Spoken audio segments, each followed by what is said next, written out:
வணக்கம், இது crime time. நான் பாலவேல் சக்கரவர்த்தி. தர்மபுரி மாவட்டம் பாலக்கோடு அருகே டீ கடையில் அமர்ந்திருந்த நபரை ஒரு கும்பல் கடுமையாக தாக்கி கை கால்களை கயிறால் கட்டி இருசக்கர வாகனத்தில் இழுத்துச் சென்ற சம்பவம் பெரும் அதிர்ச்சியை ஏற்படுத்தியுள்ளது. தாக்குதல் நடத்தும் சிசிடிவி காட்சிகள் வெளியாகி பரபரப்பையும் கூட்டியுள்ளது.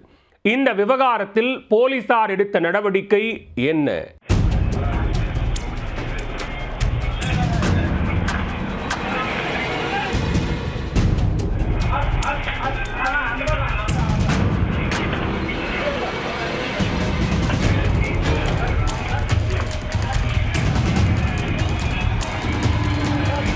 தர்மபுரி மாவட்டம் பாலக்கோடு அருகே காடுசெட்டிப்பட்டி கிராமத்தை சேர்ந்தவர் மல்லப்பன்.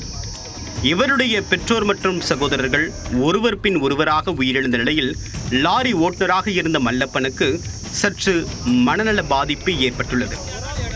இதனால் சென்னை கீழ்ப்பாக்கம் மனநல மருத்துவமனையில் மல்லப்பன் சிகிச்சை பெற்று குணமாக்கி மீண்டும் ஊருக்கு திரும்பியிருக்கிறார்.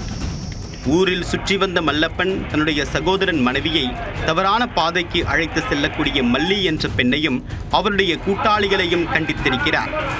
இதனால் ஆத்திரமடைந்த மல்லி பஞ்சப்பள்ளி காவல் நிலையத்தில் புகார் கொடுக்க போலீசார் மல்லப்பனை கைது செய்து சிறையில் அடைத்துள்ளனர். இந்நிலையில் சிறையில் இருந்து ஜாமீனில் வந்த மல்லப்பன் வீட்டருகே உள்ள டீ கடையில் அமைதியாக உட்கார்ந்திருந்தார். அப்போது டீ கடைக்கு வந்த மல்லி மற்றும் அவருடைய ஆண் நண்பர்கள் மல்லப்பனை கடுமையாக தாக்கி கை கால்களை கயிறுகளால் கட்டி இருசக்கர வாகனத்தில் வைத்து தூக்கிச் சென்றனர்.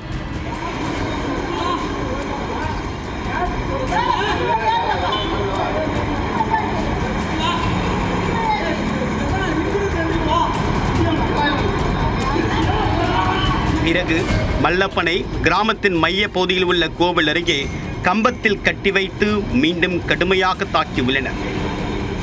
இது குறித்து பஞ்சப்பள்ளி போலீசில் மல்லப்பனின் சகோதரி நாகம்மாள் தகவல் தெரிவித்த பிறகும் அவர்கள் நடவடிக்கை எடுக்கவில்லை. தாக்குதல் நடத்தியவர்கள் மீது நடவடிக்கை எடுப்பதற்கு பதிலாக புகார் கொடுக்க வந்த பெண்ணை போலீசார் துரத்தி விட்டுள்ளனர்.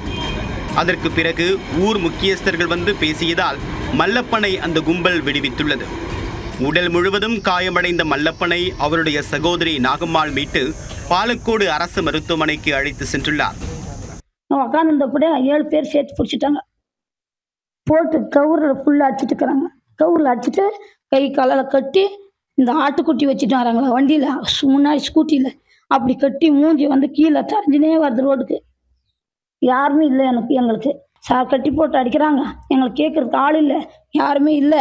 வாங்க சார் ஒரு வார்த்தை வந்து நீங்கள் சொல்லுங்கள், எது இருந்தால் பேசிக்கலாம் டேஷன்லான்னு சொல்லுங்கன்னதுக்கு எஸ்ஐ என்ன சொன்னாங்க, உங்கள் தம்பி உங்கள் கத்தி எடுத்துன்னு சுற்றுறாங்க, தொன்னை எடுத்துன்னு சுற்றுறாங்க, அப்போ என்ன அடிச்சுட்டா என் பொண்டாட்டி பிள்ளைங்க உண்டாகுறதா, போமா வேலை பார்த்துனான்ட்டாங்க. இன்னும் இப்படியே விட்டா ஆகாது, எஃப்ஆர் போடணும், நாங்கள் ஸ்டேஷனுக்கு வரோன்னு கேட்டாங்க.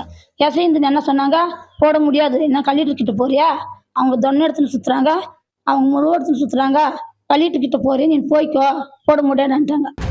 போலீசார் நடவடிக்கை எடுக்காமல் அலட்சியம் காட்டிய நிலையில் மல்லப்பன் தாக்கப்படக்கூடிய கண்காணிப்பு கேமரா காட்சிகள் மற்றும் செல்போனில் எடுக்கப்பட்ட வீடியோ காட்சிகள் சமூக வலைத்தளங்களில் வெளியாகி பெரும் பரபரப்பை ஏற்படுத்தியுள்ளன. 3 மாசத்துக்கு முன்னே நான் முருகன் அக்கால் அடித்தேன்.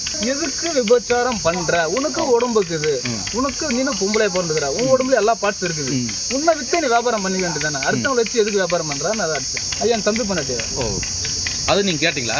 ஆமா சார், நான் பலாத்காரம் பண்ண வரேன் என்ன. ஓ, ஸ்பீக்கரில் வந்தாங்க, அவங்களே அடிச்சாங்க, காலை கை கட்டி தூக்கி போயிட்டாங்க. தூக்கி போய் ஊரில் உட்கார வச்சிட்டாங்க கம்பத்து கட்டி. மல்லப்பன் மீதான தாக்குதல் விவகாரம் பேசு பொருளாக மாறியதை தொடர்ந்து பஞ்சப்பள்ளி போலீசார் தாக்குதல் நடத்திய மல்லி உட்பட 5 பேர் மீது வழக்கு பதிவு செய்துள்ளனர். ஆனால் போலீஸ் நடவடிக்கையை முன்கூட்டியே தெரிந்து கொண்ட கும்பல் பெங்களூரு தப்பிச் சென்று விட்டதாக கூறப்படுகிறது. பொது இடத்தில் வைத்து ஒருவரை கடுமையாக தாக்கி கை கால்களை கட்டி இருசக்கர வாகனத்தில் இழுத்துச் சென்ற சம்பவமும் இதை கண்டு கொள்ளாத போலீசாரின் செயலும் அந்த பகுதி மக்களிடையே அதிர்ச்சியை ஏற்படுத்தியுள்ளது.